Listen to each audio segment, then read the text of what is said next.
Welcome into ATL Day Ones with Jarvis and Tenitra. Coming up on today's show. Thank you, Bryce Elder.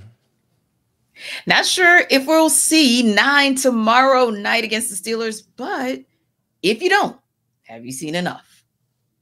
And last but not least, and for the culture, mission complete. It's all coming up next. ATL Day Ones, let's go. This is ATL Day Ones, part of Locked On Sports Atlanta. And it starts now.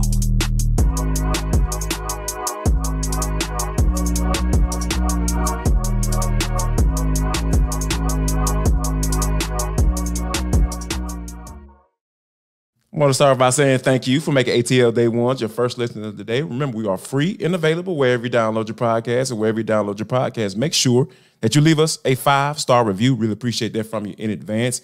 ATL Day Ones is part of the Locked On Podcast Network, your team every day. Coming up in 10 minutes, will he or won't he? Number 9. Yes, we're talking about Desmond Ridder. We'll talk about that. But first, we have to get into the Atlanta Braves tea last night.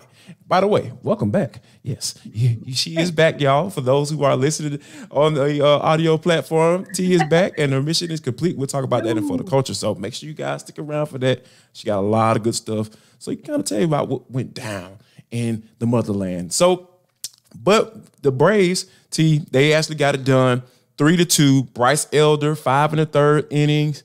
You know, only 90 pitches. He was pretty efficient. I don't know about you, but when I saw Brian Snitker walking out to the mound, I was like, okay, what the heck is going on and why are you taking him out? But ultimately, and then, you know, my concerns started to go up a little bit more when Pierce Johnson gave up that 2-run home run to Mr. Big Back. I call him Big Back. I know his name is Vogelback, people. I call him Big Back. When Big Back hit that home run, I was just like, all right, okay, Snip. But thankfully, Raisel Iglesias closed the door, T, and the Braves got the dub.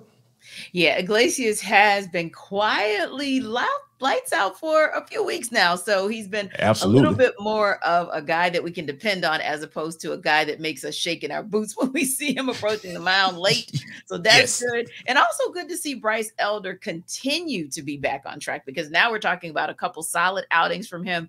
And that's a good look, because you never know if you have, you know, this slew of bad outings and then one outing you're like, okay, is he back to normal, or are we going to really, really kind of see this up and down continue? To me, it's important because another stat that I thought was really, really cool is there are only 29 pitchers in all of Major League Baseball who have double-digit wins, and not one, not two, but 3 of them are with the Braves, Bryce Elder being one of them, of course, Spencer Strider with 14, Charlie Morton 12, and of course he'll take over tonight, and then you have Elder with his 10.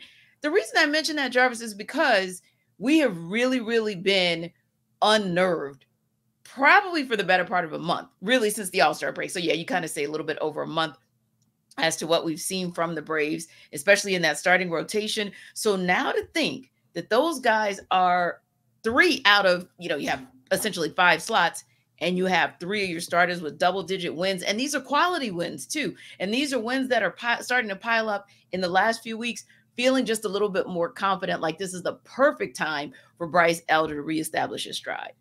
Yeah, no doubt. And speaking of stride, Spencer Strider has been doing his doggone thing as well. And we talked about how we're concerned about the starting rotation and how, you know, Max Fried has kind of been up and down. You know, he looked immaculate, and he's had some shaky innings, you know, from time to time. So to have Spencer Strider back on track, we like what we see in him. And then Bryce Elder getting right against the Yankees, you know, and getting it right against the Mets. I guess we need to just start playing New York teams all the time, T. Unfortunately, one of those is my favorite team. But hey, look, if I've got to choose between the Braves and the Yankees at this juncture, I want Braves, and all Braves, because they're the ones with every opportunity to get it done down the road. And, you know, not that we're not looking at the Dodgers, right? Or the Braves aren't looking at the Dodgers. And not that they're not looking at some of their more fierce competitors who are starting to catch steam at the end of the season as well. But they're also taking a sneak peek at the contenders over in the AL, right? And a lot of folks felt like the Rangers made some quality moves at the trade deadline, at, you know, right around All-Star break. Well, they've lost, 6 in a row? Yeah. 6 in a row. So when you start seeing them kind of skid, and you look at the Braves and they had a little bit of a skid themselves, at least things are starting to balance out. But yeah, I really, really like that. And I think the other piece there too is something that Orlando Arcia mentioned. I'm sorry, Eddie Rosario. Eddie Rosario mentioned this last night, and you got to love what he said. Yeah, he said tonight it was my night. And that was after him coming off an off day for game 1 of the series. So he says, yeah, it's my night tonight. Marcell Ozuna, it was his night tonight. And we've been back doing our thing, which is great. I think 26 and 27 home runs respectively. But the thing he said that I thought was most important is it really doesn't matter which night it is, because up and down this order, anybody can get it done. And when you start seeing that, now we're talking about them rocking on all cylinders. And I think Rosario had a really nice play in the outfield as well. So always like to see them show the defensive team that they can be. Yeah, and we know how when you have the Braves on all cylinders, like humming defensively on the mound, at the plate, this is a hard team to stop. I just can see that. And speaking of being on the mound, Charlie Morton will be on the mound, and I think that this is kind of like the 3-pronged concern, right? We talk about Charlie Morton, Spencer Strider, and Bryce Elder. Max Fried, we know what he brings to the table as far as that number 1 pitcher or ace in his rotation. But I think that Charlie Morton can ease our concerns a little bit more if he gives us a good showing tonight against the Mets to close out the series against Jose Quintana. I hope so as well. I think that, again, he's one who, for a few weeks there, everybody was wondering whether or not that 39 was finally catching up with him. And I was one of them. Same. I mean, it really looked like, he's going to run out of steam. And all of a sudden, he just kind of found his footing again, and we just kind of hope that he keeps his footing. But if there's any team that you want to get your footing on, and a team that you can, it's the Mets, because you own them. I mean, if you win tonight, you literally have won 16 of the last 20 games, of course, dating back to last season, against them. So, yeah, hopefully Charlie Morton will have a solid night. But, yeah, I would hedge a bet on the Braves against a New York team these days in a heartbeat. You talk about 16 of 20. Can you think of, that's like pure domination, like going back to last year, because, the Braves erased that, 10-game lead in the NL East last year. And, and it came down to the wire, and the Braves were able to complete that. They were able to do that because they start kicking the Mets behind like they're supposed to be. So when you think about that, though, like NFL, Major League Baseball, can you think of like pure dominance? That you've seen, that a team has just kind of just takes over whenever they play against each other. It's just automatic W. Right. And they're in your head. Yes. Funny thing is, when I think MLB, I'm like, we could just check down the rest of the NL East, because other than the Phillies, I mean, the Braves kind of chin check and make everybody have a little twitch. Marlins and Mets at the top of that list, right? So I started there, and then my mind went, I'm going to go a little bit old school, but from an NFL perspective, the Patriots have the Colts on skates for just nightmares. It was nightmares. And being a Peyton Manning or Manning fan, literally, I was like, oh my God, like baby brother can get him twice, with Eli Manning and the Giants, but big bro is on the struggle bus against these Patriots. So I think that was one. And then taking you even further back than that, people forget that the Pistons had Michael Jordan's number. I'm not saying they always did it in a clean way. That's a nice. They always did it in the clean way. They did it within the rules, right, at the time. They did it right. Exactly. Kind of, maybe. So, I was going to say stretch on the rule piece, but I mean, yeah. But yeah, the Pistons definitely had the Bulls number until they didn't. So yeah, those are kind of some of the teams I think of. But to your point, Jarvis, even looking at that, it's still, other than the Patriots, right? It's still amazing what the Braves are able to do because this will now be the 6th or 7th. I think it's the 7th, to be honest, but like the 7th straight season where they've won the season series. Yeah. Dominance. Yeah. Like pure dominance, just pure dominance. It is the best team in Major League Baseball. Yes, I will continue to say it. I know T will say it. And we thank you guys for making ATL Day Ones your first listen of the day. But guess what, guys? Now it's time to tell you about FanDuel. FanDuel, it is the #1 sportsbook in America. And guess what? They are the number one person that brings ATL day ones to you. FanDuel, yes, they are the people. So guess what? Football season is right around the corner, guys. It's coming down. Preseason is coming down to an end. So I need you guys to make your picks. What pick you need to make, Jarvis? I need you to make your pick of who's going to win the Super Bowl. Because guess what? For every win, that team that you pick for the Super Bowl, you're going to get bonus bets. What are bonus bets, Jarvis? Bonus bets are what you can bet on the money line, the over-unders, the first team touchdown score, all of this stuff. They got all this stuff right there waiting just for you. FanDuel.com/locked-on. And plus, you don't have to worry about anybody getting all your information. This app is super, super safe. It's secure, super easy to use. You don't have to get all of the instructions or anything like that. It's right there for you just to win some money. So go ahead and mess with the best sports book in America, FanDuel, and go to the website, FanDuel.com/locked-on. That's FanDuel.com/locked-on. FanDuel, it is the official sportsbook betting partner of the National Football League. Yes, FanDuel is in the building, but we're not sure if Desmond Ridder will be on the field. In the building? Yes. On the field? Yes, he'll be there. Not quite. But I will tell you, Jarvis, I am super excited about tomorrow night's game because, of course, the first preseason game was in Miami, so we weren't able to cover it. I was, of course, in the motherland, so I could not cover the second preseason game for the Falcons. Yes. But I'm really interested to see, even if Desmond Ridder does not take the field tomorrow, for me, even getting a sneak peek at who might be the second stringers, if you will, because you know how the season goes and there are injuries that come up. You want to see what that second layer looks like, especially because the Falcons went after so much depth this season to ensure that they could account for injuries. So I'm really excited about having a chance to see them tomorrow, although, there's a black and yellow team on the other side, but I'm still excited. Checking out the Falcons for whoever gets on the field tomorrow. Now, again, we don't know if Desmond Ridder will or he won't. I would say, Jarvis, I think our bet would probably be hedged on he will not.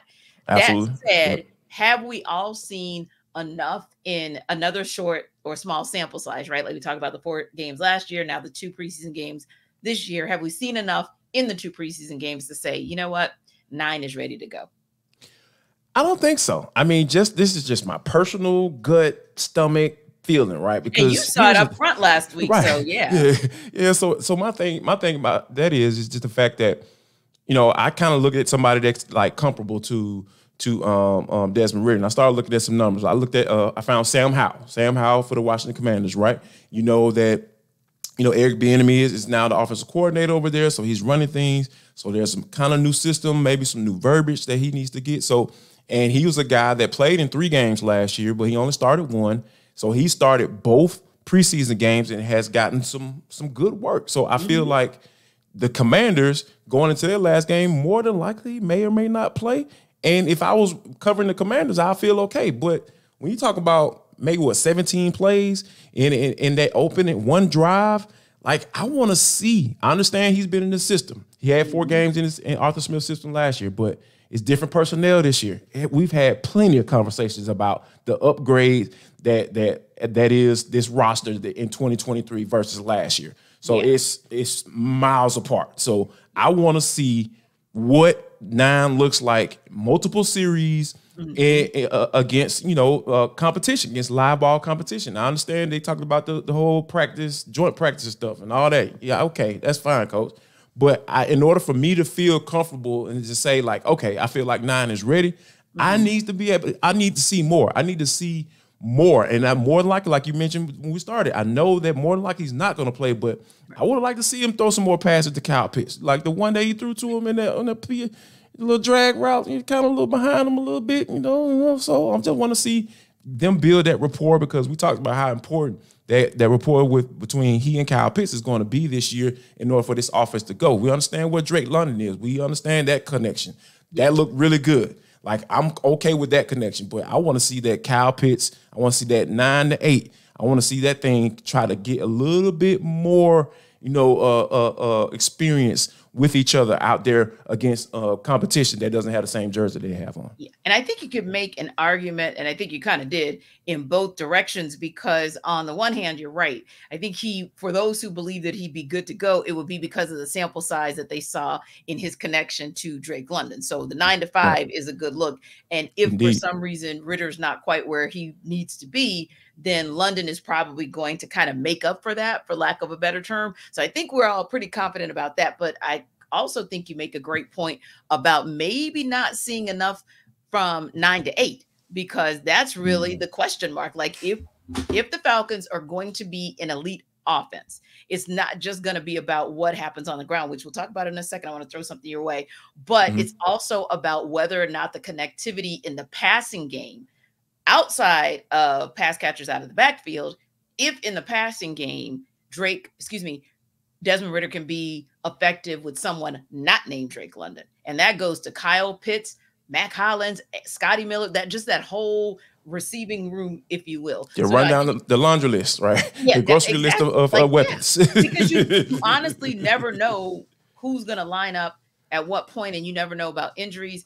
Don't get me wrong. I know you can't account for every scenario, but yeah, a few more reps might help you to account for creating chemistry with those others. And Taylor Heinicke made a really funny comment, or interesting comment. And then of course, Arthur Smith made the funny comment back, but Taylor Heinicke said how complicated these, passing schemes are and how long some of them are. And of course, Arthur Smith said, don't let his looks fool you. He can actually catch up. He can get it done.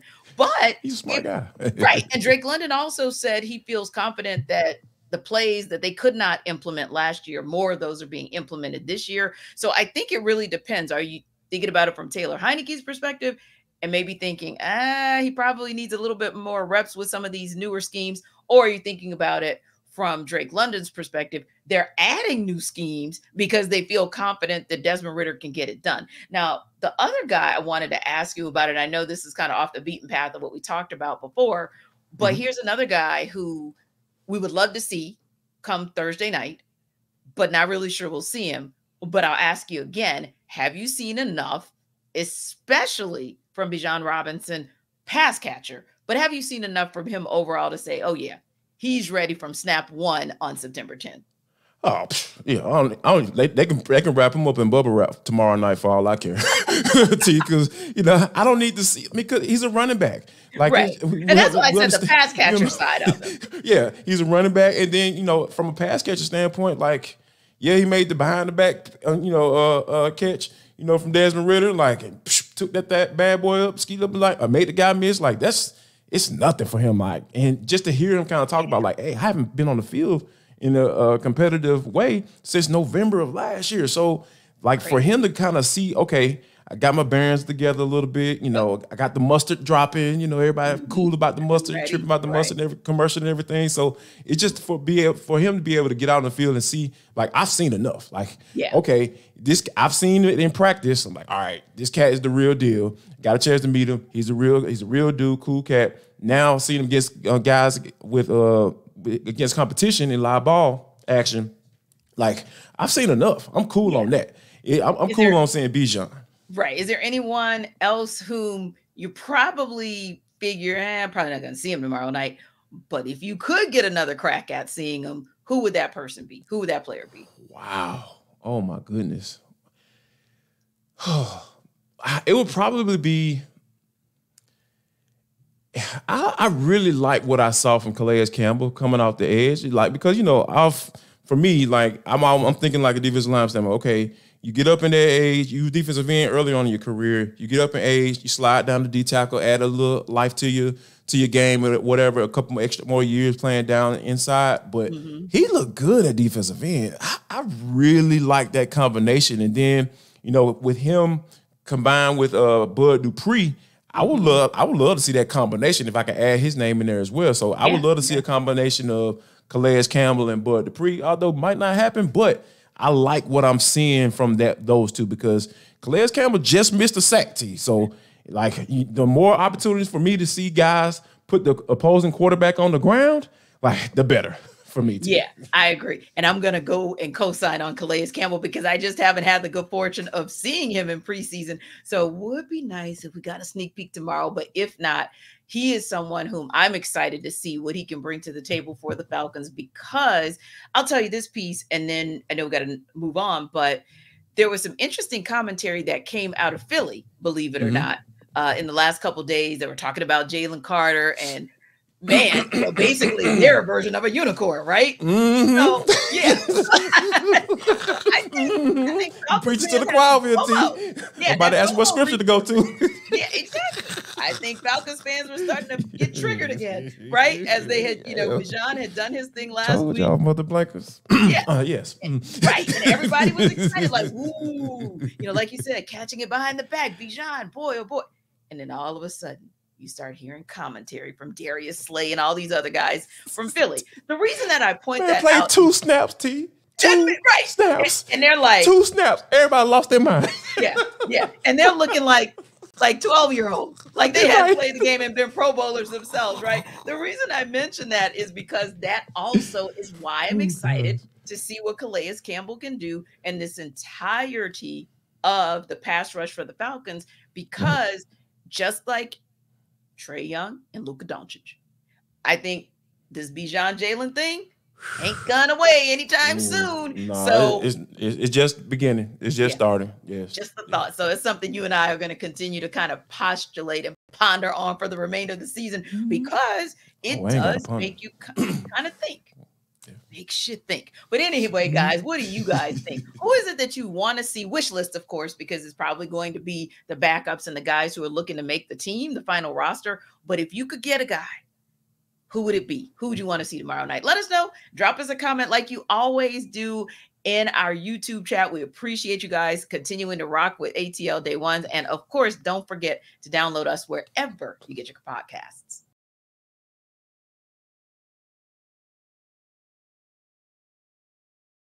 But T, this is For the Culture. It is the intersection between sports, entertainment, the culture, and sometimes whatever the hell we want to talk about, because that's just how we get down on the show. Today is no different. So, for those you don't know, if you missed the episode, please go catch up, because, Tenitra has been out of the country, excuse me. Let me stop, minimizing stuff around here. She's been out of the country on a mission trip, T. And when you talk about taking that trip to the motherland, I've never gone, but it is on my list to get over there. And for the type of work that you've been doing, and I even kind of got a little bit into this about, just the type of person you are, and just like, you're amazing. But for you to be going on a mission trip to Africa, it's just so fitting. So, what were some of like your immediate takeaways when you first got over there? Yeah, and even taking a step back, because you have to do so much prep to go out of the country as far as vaccinations and paperwork. Yeah, it was crazy, because I've been to Canada, I've been to Jamaica, but I've never been overseas, as in across the pond. Okay. No. And that was a lot. So once we got all of that kind of squared away, it was kind of cool, because there were 4 of us from Atlanta, 6 from Tampa. And, the world always gets smaller, because, of course, we know people. Shout out to my girl, Tiffany Green, because her pastor was on the mission trip. Man, wow. Yeah, the world, like, that's so crazy. Right. Like, what are the chances? And another one of the pastors, he pastors a church that I visited and kind of frequented when I worked in Tampa. So, yeah, world is, again, very, very small. But, yeah, we get there, we touch down, and when you want to talk about at the motherland, I feel like, Beyonce kind of got me ready when I went to see her Friday night before my trip. Motherland trip. I heard about that. I saw those pictures. Yes. I was ready. So, when we got there, it was literally, Jarvis, Atlanta to Doha. So we go, Qatar Airways. Boy, I tell you, it's fun. But anyway, Doha to Addis Ababa, then Addis Ababa to Jinka. And all of that was, and then you had to drive another 4.5 hours to get to the village. Oh, wow. Yeah. So that's the starting point. But then when we got there, it was amazing, because we got to see, for the sponsorship that we do, which is at 1,300 children and counting for my church, we got to see where that money actually goes. So this process allows you, like, I didn't choose my kid chose me. So kids see all the pictures in Africa, and they're like, I think that'll be my sponsor. So it's kind of cool, because I looked at the kid, And one of my hosts there said, you do know you look like us, right? You do know these Ethiopians are going to start talking to you in their native language because you look like us. And they did. And I was like, no.